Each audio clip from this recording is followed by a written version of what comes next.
You're listening to Reckless Creatives, a Pipeline Artists original podcast, where Sadie, Dean, and Jeanne Bowerman share the candid truth about the challenges and benefits of living life as artists.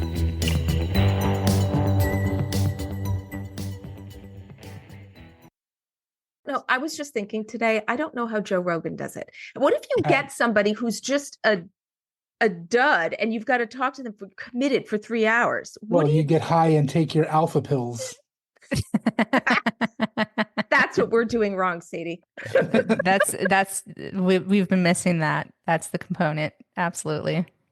Crazy. So everybody, we're here talking to Seth Sherwood, who is a writer, an amazing writer, scary movie writer, but also too, I'm going to hold this up, but he wrote this thing called the Scary Movie Writer's Guide. But what I want to say about it before we jump into Seth and all your fabulousness, it's okay. You know what? I'm going to shut up. I'm not going to say anything about it yet. So okay. Seth, I hate reading like formal bios. So can you just give us a kind of fun little highlight for our listeners of who the hell you are? Oh, you put it on me. I know. Isn't that horrible. To make you talk about yourself? My name is Seth Sherwood. Hi, I'm an alcoholic. Not anymore. Not really. I am a screenwriter, mostly known for horror stuff. And I've worked in streaming, I've worked in features, and I've worked in animation. I've worked in video games, currently working in comics. So on almost all of that within the horror space. And I've been doing that for about 10 years, with 10 years before that trying to break in. When you said, and I'm an alcoholic, whatever, all of a sudden I got like a flash to, I don't know if any of you are Catholic, but I grew up Catholic, so you'd have to go into the confessional. I can't remember how you started, but you have to also say something. And it's been however many days since my last confession. We should have a Reckless Creatives confessional booth. Sure. You're building a whole space that I think you need to engineer online. 100%. The writer's chat, the confessional booth. Yes, and sometimes they overlap. Yes. Yeah. So 10 years breaking in, and then once you broke in, did people say, oh, he's an overnight success? I mean, I maybe have read that a couple of places that I was an overnight success. And in my head, it was, I'm an overnight success after 10 years of working really hard and, being 39 years old. And, it was, no one ever sees the full path. Like, it was not overnight. It was 10 years worth of nights. Oh, I hear you. So when you started, like we haven't had anybody on before who has written horror. No, you're our first. I know. And so many people are like, oh, you have to write horror. Horror is the way to break in, blah, blah, blah. I don't think everyone is capable of writing horror. It's a special skill set there. Did you intend when you broke it, like when you started those first 10 years, I kind of wanted like do the pre-breaking in, because there's a lot of people who listen to us who haven't broken in yet, who feel like, oh my God, I'm never going to make it. They're hitting their head against their desk, or they're popping gummies, whatever. Did you always set out wanting to write horror, and was that your intention for where your career was going to go? Not horror specifically. I definitely had written horror scripts. I was, mostly kind of doing the genre trifecta of horror, sci-fi, and crime thrillery type stuff. Just because that's what I always liked the most. And the two things that happened were that my manager, who I'm still with, was known for being someone who specialized in horror. Mm-hmm. So it behooved me to have more horror specs on hand. And then when that's the first job I got, then that sort of becomes, what you're known for. I mean, typecast a little bit, but I certainly had no problem with it. And embraced it fully. And because I was definitely already a fan. And your whole background, again, we will screenshot the whole background. Yes, feels very horror and. Yeah, well, there's some lightsabers back there too, but. But yes, I mean, at some point I decided to be, when all my meetings become online, I need to be on brand, and Yeah. I know it looks like I'm going to do a Twitch stream, but I don't. And it's awesome. And Sadie just moved, so you didn't get to see her. You still have boxes and crap back there. I know. Oh, I thought She- she was coming live from the institution. I didn't want to say anything. I am. Yeah. After this episode, I'm gonna meet her there. But she normally has like guitars all hanging on her wall, and like she has because she's a musician and as well as a writer. So we need to get your brand back up there, Sadie. I know. I can't hang walls. I can't hang guitars on these walls. Our landlord won't let us hang heavy things, so it's very heartbreaking. So they're all in storage right now. Okay, I'm gonna help you solve that problem after. So just stay tuned. Go ahead, Sadie. Yeah. Oh, I was going to just ask Seth in terms of screen, like horror in that genre, like there's so many great horror films over, I don't know, 50 plus years. Like what was the film that kind of shook you that you're like, yeah, this resonates and this is a path I could see going down as a storyteller? There's so many, there's the ones that warped me and terrified me as a child.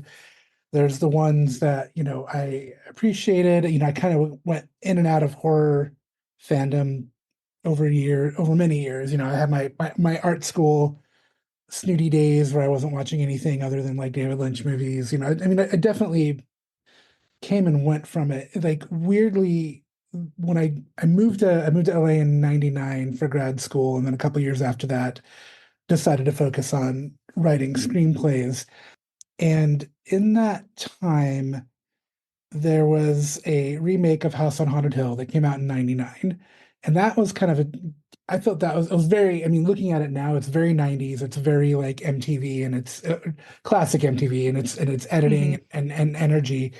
And it did this thing where it sort of left jump scare, like it showed you what was coming before the jump scare, which I'd never seen before. And it was just weird and, kind of experimental, and it was a studio movie, but also at the same time, it kind of had this, indie vibe to it. And that sort of like put horror back. Like I'd been a horror fan before that, like back home, back in college. And it, I think I reached a peak with Scream, and I'm like, horror's been perfected. You can't do anything else. And I sort of fell off for a few years. And then that's the movie that sort of brought me back. And then it was, probably about the same time Blair Witch came out, which was completely different and, almost anti-stylized, whereas House on a Hill was super stylized. And, it sort of started the brain cooking on like, how can these two opposite things make such an impact in my brain? And that was sort of the birth in my brain of how horror is sort of this nexus point between it works at any budget level, and that it stylistically almost anything can work with it. And that means I think that's what makes it sort of the most accessible genre to make. And you could pair anything up with horror, whether it's comedy or sci-fi. Like horror just sort of seems to be this thing that it's a genre you could attach to any other genre, and you can just hit it from sort of really any point of view, and like I said, any budget level, and make it work if you do it properly. And I don't know any other genre that does that. Yeah, it's like I was gonna just say like it's just like anything goes with horror, but you have to be very, I don't know, specific in what you're trying to get across in your messaging. I feel like, especially even if it's the jump scares or whatever that boogeyman is, that is so like universal for so many people. Yeah, no, absolutely. I scream like a girl in horror movies. Like when I was in high school, the only time I'd ever go see a horror movie, that seemed to be the thing that all boys wanted to take my dates to go see horror movies, because you would like, cling to that. Yeah, no, it's a psychological thing. I can't remember the name of the book, but I heard this book in grad school. It's called From the Front Porch to the Back Seat. Like, and it's sort of like a history of courting rituals, whereas, back in the like 30s or 40s, you came a calling and you would sit on the porch in a supervised environment at the girl's home with her parents on the other side of the door. And by the 50s, you're making out in the back seat at the drive-in. And scary movies were a major part of that. But like, absolutely, men would take women to scary movies because they would jump into their laps, they would cling onto them, they would like that visceral reaction of a scare, needing to have instant contact with somebody Yeah. for the psychological feel of protection or safety, or just numbers against the evil, whatever it is. It's and if it's truly horrific and scary, it psychologically kind of breaks you down too.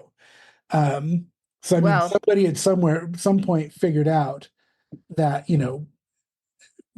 some people get all their defenses taken down by a horror movie, and then they're easier to take advantage of.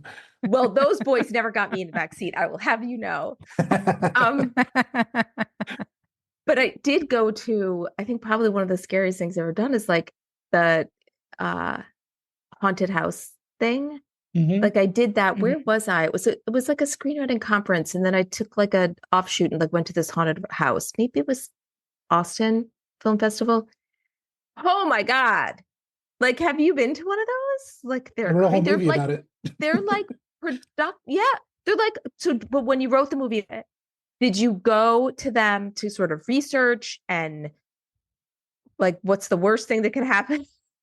Kind of. I mean, I've been going to them for years already, and then once Hellfest, once I got that job, they sent me to every one they could, which was great. Yeah. But yeah, the one buy-in with Hellfest is that security is lax. In reality, when you go through haunted houses, there's a security person in every room, hiding in a corner, waiting for trouble. There's an exit, at every corner. There's cameras. Like, they're pretty safe. But if you just remove that one little layer of safety, and you don't know what's real and what's not, that's I mean, and like, I have a million people come up to me saying like, oh, I thought of that movie years ago. I'm like, everybody thought of this movie every time they're going through a haunted house. Like, that's why it got made, is because it is an idea like that's occurred to many people. Yeah, that people are scared of. Yes. And it works. With you did something cool in your career where you brought back Leatherface and went back in time with Leatherface.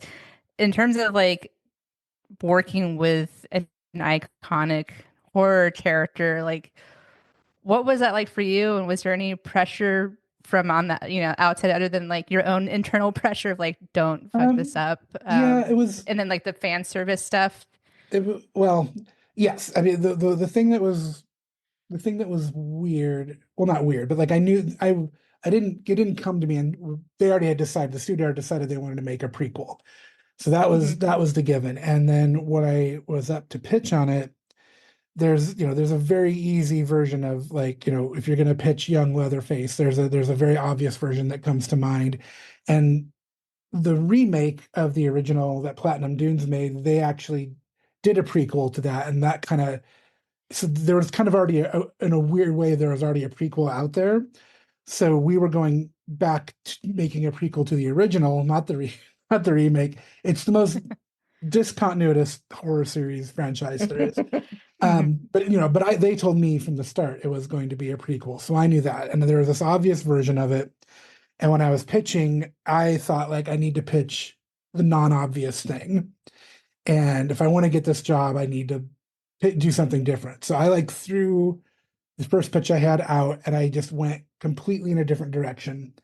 And I was right. That's what ultimately got me the job, is that I pitched something different than everybody else had.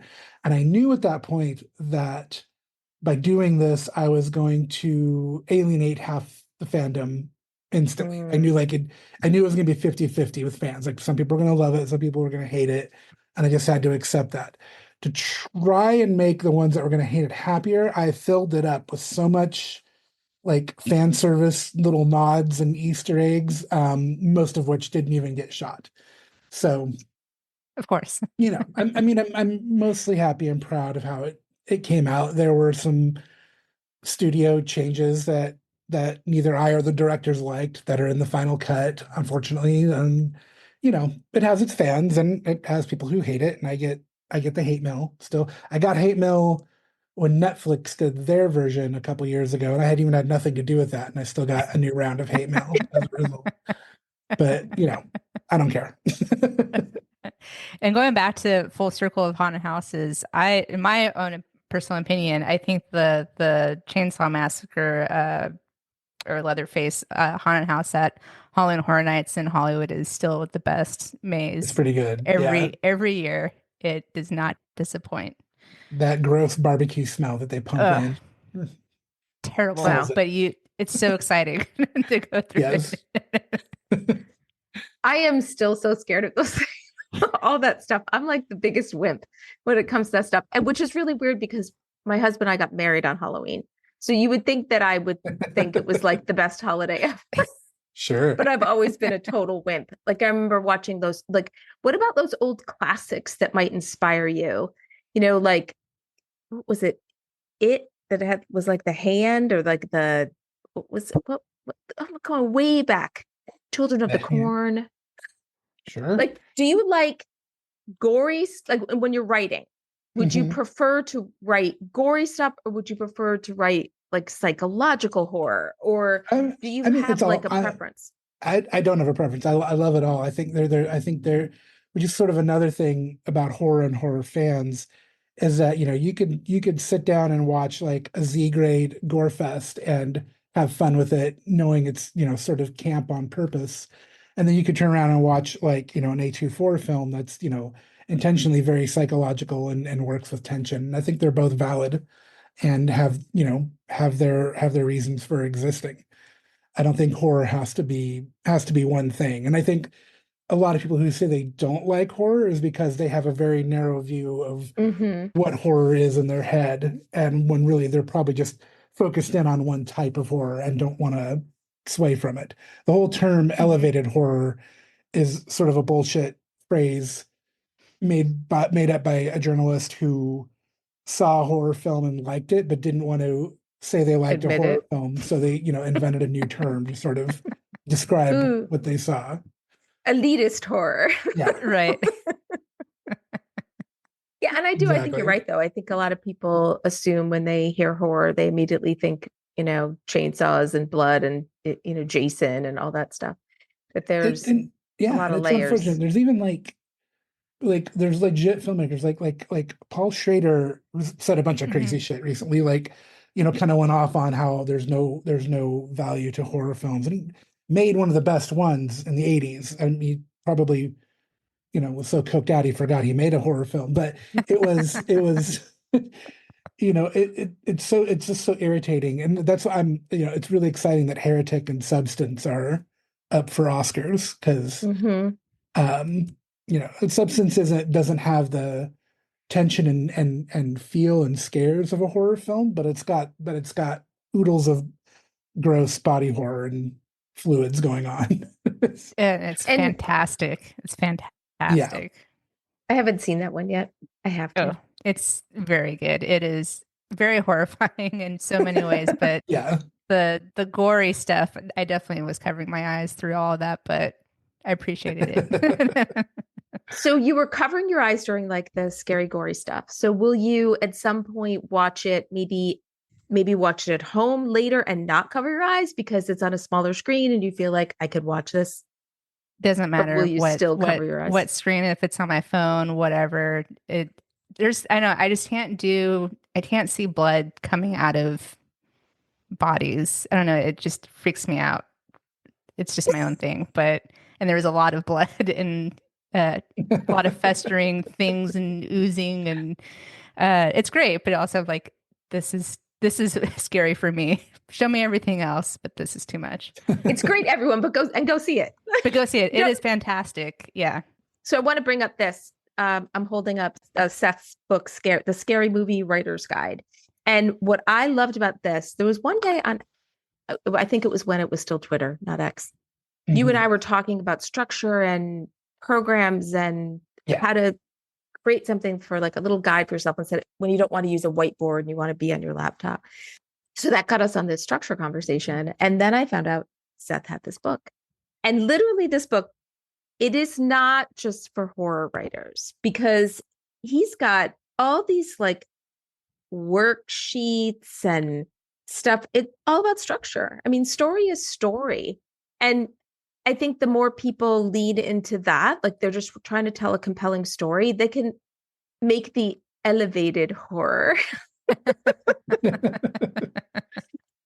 I mean, I think that's maybe what he was talking about. Like because a lot of people aren't necessarily thinking a horror movie is going to actually be a story. A lot of times it's like, oh, this is just going to be a whole bunch of jump scares and I'm just going to get this thrill and adrenaline rush. But that's what I think makes you successful is when you can take that genre and turn it into a real compelling story where you care if this character gets killed. There was a point in time when like our greatest filmmakers would go off and do a horror film, like, Kubrick doing The Shining, or Rosemary's Baby, or like, or Carrie. There's these, it's such a valid form that, now we specifically have horror directors who, as opposed to, people who want to go and make horror. But yes, no, I mean, the best ones that we know are the ones that have like real stories in them. And we used to get more of that from studios. Like studios used to just know to put out horror films, and now they acquire them and occasionally do them, but they're not part of the regular machine. I don't know what is part of the machine anymore. I don't know. I don't think studios make movies currently. That's a tangent. I won't do that. but to your point, yes, I think that like, the horror movies that we go back to over and over and over again absolutely have unique, stories and characters we like. And, Scream is iconic for being so meta and challenging the genre, but it's also full of characters that you are like, whether you love or hate, you want to follow. Iconic, you pair an iconic final girl with an iconic killer, you've got gold. I mean, Laurie Strode and Michael Myers have been, part of pop culture for 45 years, and over a handful of films that are spread apart by like 10, 20 years. And they're iconic, and people want to continue to return to them. And that has, Halloween is not a super deep story, but it's a very character driven story. You can absolutely do that. But again, it's still valid if you just want to make a schlock fest and explode heads and be stupid. That's, it's a different audience. It's a different type of movie and will be remembered for different things. But yeah, again, this is why horror is great, is because somehow it allows you to put these things together. It's like the anything goes genre. Kinda, yeah. I did try to write it once, and then I was writing it with a writing partner, and I we were doing this thing. Like I'm normally an outliner, and so that's why I love your book. And my writing partner was not an outliner, and he's like, "Okay, just humor me. Let's just do this horror script, with just the way I want to do it. Like I'm going to write some scenes, then I'm going to hand it to you, and then you write something." So I wrote some scenes, and like I created this new character. I was like, "Okay, great, I love this character. I know exactly what we're going to do with him, but I'm just going to throw him out there." And then he comes back in his next 5 pages and he kills them. And I'm like, Jesus Christ. And it was, I was like, I think you're just fucking with me. I think that's what this script is. Sure. So it's fun. I mean, I think sometimes you have to play like that. And do you usually outline all of your stuff ahead of time, or are you kind of wing it sometimes?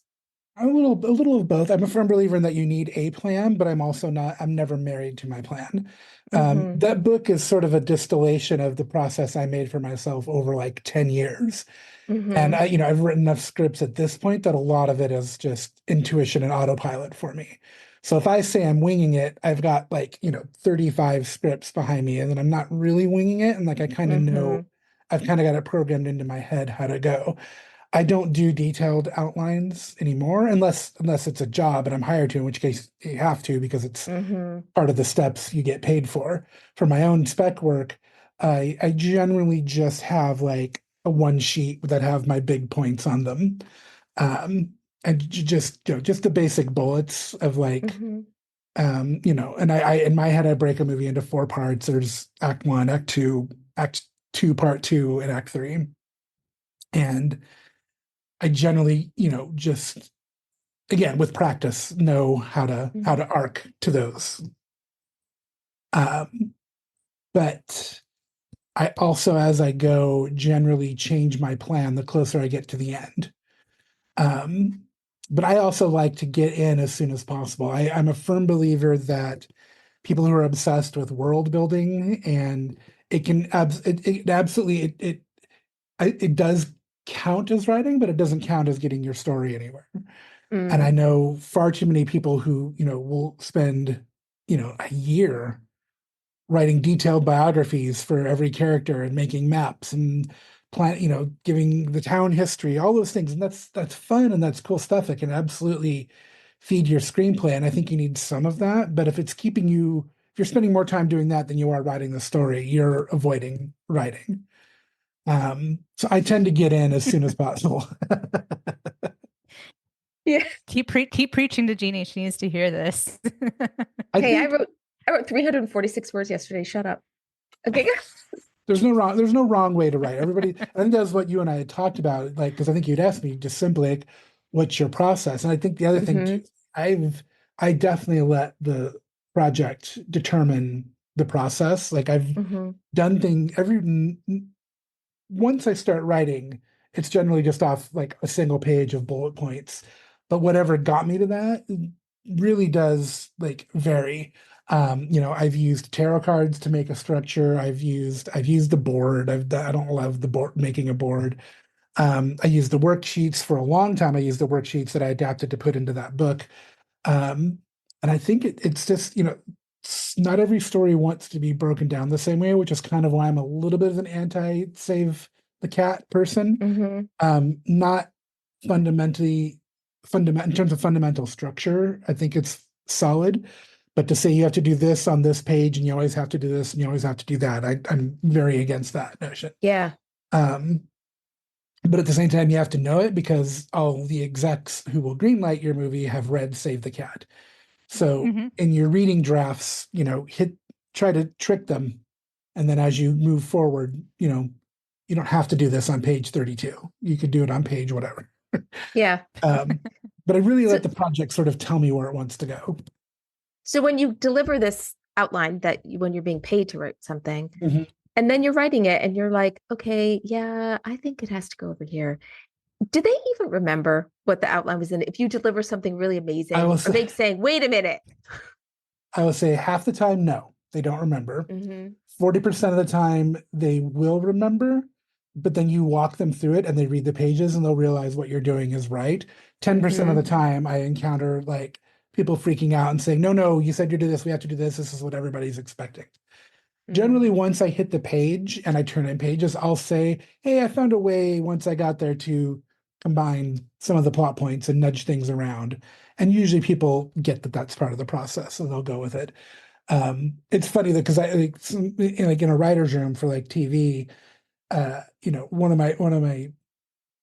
my favorite co-writing friends, she's so structure dependent. And when we would hand things back, an episode back and forth, and I would do kind of what you described, where I would like wing it and change things up because it felt right. And she would be like, this isn't what we said. And usually between the two of us arguing it out, we'd find a third option that was better. And not really arguing, just, discussing with chairs being thrown. Everybody should find their own way of working is what I'm basically trying to say. And there's no wrong. And I think with structure, it's if you keep in your mind that your goal is to keep people entertained and having to turn the page, and I think once you do it enough, then it just becomes intuitive of what would be a really cool thing to happen next, Yes. Much more so than like, I always hated that thing where they'd be like, what happens at the end of Act 1? I don't think like that. I'm just writing. Yeah, if you gotta, they do. That's a thing that, if you want to work regularly with a studio, you got to be able to. I make them up half the time, and then like I either work to that or talk them out of it once they have pages in their hand. Yeah, it's I will say that like of all the jobs I've had, there's development people who I love that I've become like best friends with and are great to work with, and there's also a lot of like idiots who are just creative enough that they can offer a note, but they're not a writer, but they want to offer notes. They want to like there are a lot of poor choices made at studio levels sometimes. But there's also really good ones, and some of my best friends are development people. Yeah. And when you get a good one, that has to be so satisfying. Yeah. Yeah. Yeah. I'm curious, Seth, with this, like, I don't know, like new landscape of whatever we're in with TV and film, but I feel like there's something really cool happening with horror, especially like in TV and streamers, that it's kind of getting a new life there. Like, where do you see the horror genre itself going in the next 5 years? Do you think it's going to just keep building in momentum, or is it still going to be like a very specific subgenre? I don't know. I don't know. It's hard to say because the industry is. I'm currently working on a video game because it's more stable than the industry. I'm 3 days a week working at a video game company in their writer's room, and it's stable income and stable pay and like that's things that I haven't been used to for the last handful of years because the industry is going through a major reduction and studios are at like studio heads now that all the studios are owned by giant corporations. Their mandates are not their mandates are money and like movies have always been like a compromise of commerce and creativity. Like you've never been able to make a movie cheaply, so there's always a game to play. But it used to be that a studio to sort of offset that, like they would make 10 $5 million films, knowing that they just needed one to hit to make back the money for the others. There's the corporate mindset now that they're all owned by corporations is being risk adverse. Like we don't want to spend 50 even, on the chance that we're not going to make a return on all of them. So instead of making 10, instead of making 10 $5 million movies, we're going to make one $50 million movie, or rather one $200 million movie, and program it to a very niche audience, very big, but very niche audience. So we're going to make a superhero movie, or we're going to make these movies that all our data says people will go see and we're guaranteed to make our money. And there is no guarantee. They still bomb all the time. So it's a stupid mindset, but when you're being run by accountants, that's there's no risks being taken. All that said, indie horror has weathered all of this sort of thing before. Indie horror is kind of doing what Hollywood should do, is that, Shudder will acquire movies. Their distribution deals aren't like making anybody rich, but they're absolutely getting new voices, into a platform that their fans are going to find. Like horror people will look at Screambox, or people will look at Shudder. And indie horror has been doing this for literally forever, ever since like the days of exploitation films, like back in the 60s and 70s. There's always been a path of making a a cheaper product and getting it to audiences through B-level channels. And sometimes that's done to make a buck, and that's where exploitation comes from. We don't care about the quality, but that also, that's where a lot of art house movies sneak in. That's where a lot of like great things actually come from. Like pretty much every known horror director now, people like Robert Eggers or Parker, the guy who did Scream, or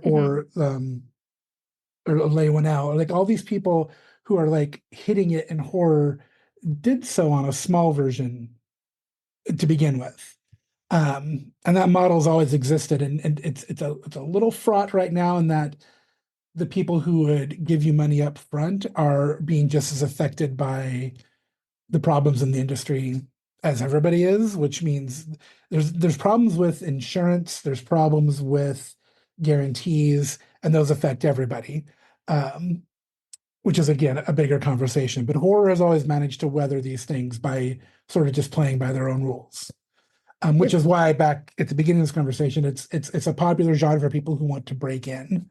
But I will say, while it is an easier genre to break into the industry with, if you're just making a horror film to break in, horror fans at this point are savvy enough that they will see that and shun you. Like you have to you have to have your horror cred to be able to do that and pull it off, I think. I feel like horror fans are probably brutal. In a way, but also like brutal in that they will spot something that's not genuine or in terms of when I say not genuine, I mean just like someone they know who's like, they're not going to call somebody a poser or a tourist, but they're not going to like that. They're not going to know if a product isn't a real thing. Mm-hmm. But at the same time, horror fans are more forgiving of a low budget film than anybody else. Yeah. Like they don't care that before that head exploded, it was super rubbery and fake looking. Like to them, that's kind of part of the charm. Mm-hmm. So yeah, they can be tough, but they're only tough if you're fake. If you're wanting to make a legit horror film, they're going to cut you more slack than most people would. Well, that's good to know. Yeah. So other thoughts about breaking in for people who, regardless of any genre that they're writing, I mean, the industry changes all the time. Same thing in publishing. What worked maybe when you broke in, 10 years ago when you broke in, as compared to today, especially with the landscape the way that it is? I mean, do you have thoughts and advice to people? Like you talked about getting into gaming because it's you can at least get a steady paycheck. I mean, like things that maybe people could do to either improve their odds or survive while they're writing those spec scripts. And I don't mean like just money wise, but also psychologically survive. My reps are like, people, they're not even taking new clients. Like it's, win high profile screenplay competitions and making your own things. And that's really the only way you can, it's kind of the only thing you can do at this point. Like, I don't think there's so many, especially after the strikes, and with the business getting smaller, like I can't compete in like getting staffed on a TV show. There's so many TV writers who have like a much longer resume than me that are hustling for TV jobs right now. There's so many writers, and because of the strike, like every agent I know is still working through a backlog of spec scripts because there's just so many out there in the market. Like none of them are looking at a slush pile. And I think the I don't know that querying always works. I say that, but my girlfriend got a manager within the last year off a query letter, so it doesn't not work. But I think it's still about, if you're going to approach a rep, you got to do your homework and see if they're the kind of rep that does what you want to be doing. I think that in terms of development people and executives are also buried. They would rather watch a 5-minute short than read a 90-page script. Which is depressing, but true. I really think making your own thing or building your resume in either there's people out there looking to make movies. My girlfriend's a good example where she's not union, but she's got like 22, 23 produced films because she was working in sort of the Lifetime Hallmark rom-com space. So there's the rom-com and the horror writer. Yes, well, she's a horror writer too, but yes, but there's these niche worlds that you could try to find that aren't through the traditional system. It's kind of like what happened with publishing, 5, 6, 7 years ago, where it used to be self-publishing was sort of the route for people who weren't good, who got kicked out of trad publishing. But trad publishing, traditional publishing, has become so insular and hard. I went to grad school for prose writing.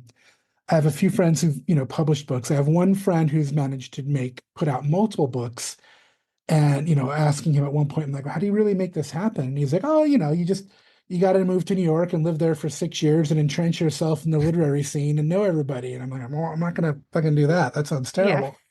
And well, Amazon has sort of knock down the gatekeepers of publishing, and anybody can publish themselves now, including myself with the book you have in your hands. People still can sometimes find a voice. It's really hard. Like I discovered quickly I did not like selling myself as a product, which is why that book is, all my sales in that book are based purely on doing appearances like this or me talking on social media about it. And I get a couple big bumps a year when one of my semi-famous friends retweets something about it. That's, but like, to answer the question is you kind of have to just you can't be having the mindset of like, how do I get repped and how do I make money? You have to have the mindset of, I need to be making things, whether it's just scripts or actually making, things that can be viewed like short films or indie films or micro budget films. You have to be making. The mindset of trying to hustle your way into a studio deal it just doesn't happen anymore, unfortunately. And not saying never, it certainly can happen. And I don't, but like, it can't be your only hope and dream. And I'm sort of hoping personally that more indie films get made in horror genre and every other genre, because those are the ones, an indie scene like we had in the 90s. Yes. Those are the ones to me that are character driven and more, I mean, it's really about the story than about special effects and all that stuff. Yeah. It's like, I remember seeing Lars and the Real Girl and at a little film festival in my town. And I remember seeing it like, advertised in the thing, and I'm going, what the hell is this? But I was like, I got nothing to do. I'll go sit through this one. Oh my God. I laughed. I cried. It didn't matter that I could see the boom coming into this scene, I mean, there was some production issues, but who cared? The story was so good. And those are the kinds of things that you wonder, like, if those, like, would Taxi Driver get made today? Right. And those are like such great iconic films and characters that I think I'm a big fan of the indie scene. And what if they took so what if they have their horror script, but they made like a 5-minute short version of their story and, sent that out? Yeah, absolutely. Technology has reached a point where anybody can make a thing with a little bit of time and money. So, okay. So when I wrap this up with, if you could give a piece of advice to yourself when you were like starting off, what would that be? But before you answer that question, I think you should write a rom-com horror. Okay, now you can answer the question. We're working on one. We're working on one together. Oh, good. Good. I think that it's kind of what I just said. I would have more options available to me now. Like when I was in film school, or I was making short films. I wanted to write and direct, and I got a little further ahead of the game with writing, and then I got a manager, got a rep, and started getting work over that that long 10-year period of time. And I would still make things every now and then, but I left it behind. And I got to the point now where I'm personally sort of out of whack, where my directing resume is like a few zero budget, shorts. And my writing resume is like, 3 years worth of TV, a few feature, like I'm so out of whack. And this doesn't necessarily get me directing jobs. I've been up for a couple, but they haven't really sort of gone through. And I've tried, using all the contacts I have as a writer to get a script off the ground, but it's a weird time to do. I've been in this loop multiple times where I have a script. I have tons of spec scripts that my agents are selling, and I'm like, this one I'd like to direct myself. And we meet up with the producer, and they're like, well, with your writing resume, I don't see it being a problem of getting you like $1 to $2 million to direct your first feature. Great, cool. But for someone to do that, we need to have sort of a name attached that will make a difference to foreign sales markets. Here's that list of names, very short names. And if we got one of those names interested, well, they kind of have a salary, even if they give us a cut. I don't know if they're going to do a full SAG waiver, so they'll probably work at this rate. So that means your budget's probably closer to this. And this is like $3 million, that's a weird amount to ask for. We should just ask for 5. Well, we're going to ask for $5 million. I don't know if people are going to trust you as a first-time director, so maybe we should just package your script and try to sell. So I've had this been in this loop multiple times where it seems like I should be able to do this, but it's hard to. So I'm like at the point to where I'm gonna like go back to like my roots, as it were, and like make a zero budget thing, even though I have a pretty decent working Hollywood resume. Just so I can have a thing that's made and done. And I'm still in the process of figuring out how to do that and how to afford it, but that's the advice I would give myself, is like I shouldn't have stopped making things as a director as well. Yeah, I think there's a lot of writer directors, and they get to that point, they get repped, and then same thing. Like I've got a friend, her manager's like, but you don't really have a directing portfolio that I can show besides a couple shorts, but the writing they can easily see that they like it. They can't see, they have no idea what you're going to do with the project. Exactly. And that's got to be a real struggle. Yikes. Hopefully someone will take that chance. I mean, I don't think you're a risky chance. You got the creds. I'd like to think so. Yeah. I have one more question as we wrap it up. Just for those who are, upcoming writers, screenwriters, filmmakers in the horror space, what are maybe some of your top films, TV shows, books, maybe video games that are worthy of study for the horror genre? Oh man, book wise, my book is very obviously, yes, 100%. I think I would start with, if you really need to know the genre, I would watch as many documentaries. There's several on Shudder, like several horror documentaries on Shudder that are all super good, like Horror Noir, the history of horror, the foundation, like knowing like sort of this like the base things, like, and know that, and then like also know what are the benchmark films from every like big era of horror.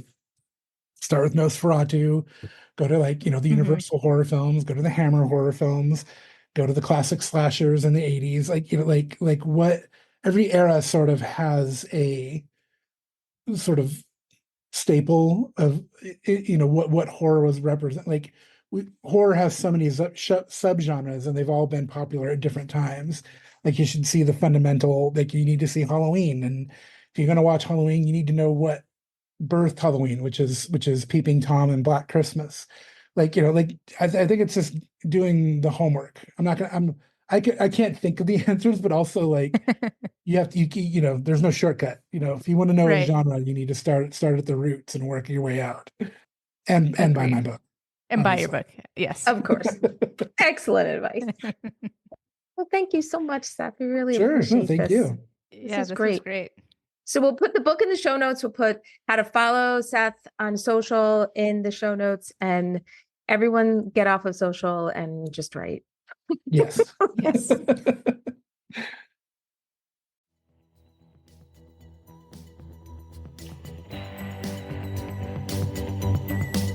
Reckless Creatives is a Pipeline Artist original podcast. Like, subscribe, and follow us on social media at Pipeline Artists.